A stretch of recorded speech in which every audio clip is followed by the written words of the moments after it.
నేను డైరెక్ట్గా వెళ్ళా వాళ్ళ ఊరికి. మా ఊరు నుంచి 12 కిలోమీటర్స్ దూరం ముక్కవారిపల్లికి సార్తో మాట్లాడడానికి వెళ్ళాను అనమాట. అంటే ఇతన్ని ఎమ్మెల్యేగా నిలబెట్టిన అతను ముక్క రూపానందరెడ్డి అనేసి ఉన్నారు. ఆయన్ని కలవడానికి వెళ్ళాను. ఇతన్ని కలిసి ఏంటి అనేసి అడగడానికి వెళ్ళాను. వాళ్ళెవ్వరూ నాతో మాట్లాడడానికి రెడీగా లేరు. ఈవెన్ వాళ్ళందరికీ ఎప్పటి నుంచో ఈ విషయం తెలుసు. నేనే 1.5 years నుంచి కన్వే చేస్తున్నా ఏంటని. వాళ్ళ పేరెంట్స్కి కానీ, ముక్క రూపానందరెడ్డికి కానీ, వాళ్ళ వైఫ్ కానీ అందరికీ నేను చెప్పుకుంటూ వస్తున్నాను. పోలీస్ కంప్లైంట్ ఫస్టే ఇవ్వచ్చు, కాకపోతే ఇప్పటికీ నా కంప్లైంట్ తీసుకోలేదు ఎస్పీ ఆఫీస్లో తిరుపతిలో. ఇంత జరిగిన తర్వాత కూడా నేను ఎస్పీ ఆఫీస్కి వెళ్తే అక్కడ ముందే ఇన్ఫర్మేషన్ ఉందంట, ఈ అమ్మాయి కంప్లైంట్ తీసుకోకండి అనేసి. ఇక్కడ కోడూరులో పోలీస్ స్టేషన్కి వెళ్తే వాళ్ళమ్మ నా మీదే ఎఫ్ఐఆర్ ఫైల్ చేసిందంట. నేనేదో బ్లాక్మెయిల్ చేస్తున్నాను అతన్ని అనేసి. ప్రూఫ్స్ లేవు. వాళ్ళ సేఫ్ సైడ్ వాళ్ళు చూసుకుంటున్నారు. నన్ను మీట్ అవ్వడానికి ఎవ్వరూ రెడీగా లేరు. ఎన్నోసార్లు వెళ్ళా.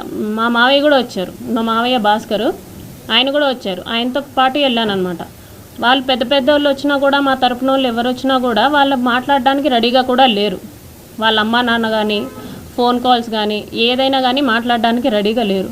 నేను చాలా ప్రయత్నించిన తర్వాతే ఇప్పుడు మీ అందరి ముందుకు వచ్చా. మొన్న సంక్రాంతికి చంద్రబాబు నాయుడు గారు నారావారిపల్లికి వచ్చారనమాట.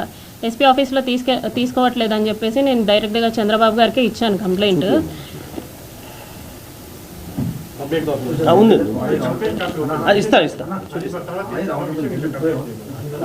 జస్ట్ చూపించేస్తాను.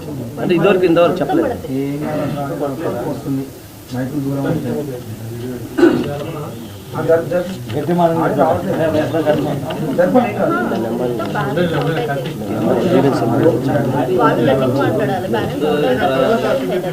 అయిపోయింది జస్ట్ 2 minutes.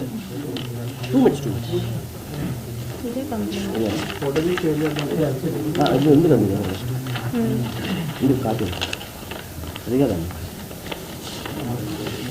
అంటే మీకు అంటే కంప్లైంట్ అది ఊనే చూపించడానికి కంప్లైంట్ ఏమి ఇచ్చారు, జస్ట్ చూపించడానికి అంతే. ఓకే, ఏమన్నారని చెప్పండి. గ్రీవెన్స్ నెంబర్ ఇచ్చారండి నాకు అంతే. నెంబర్ చెప్పండి, ఎంత మీ దగ్గర గ్రీవెన్స్ నెంబర్ కూడా చెప్పండి.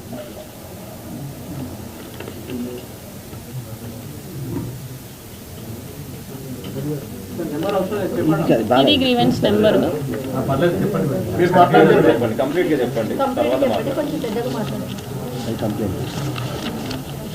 కంప్లైంట్ తాలూకు గ్రీవెన్స్ కంప్లైంట్ ఇచ్చారు చంద్రబాబు గారు. ఏం చెప్పారు?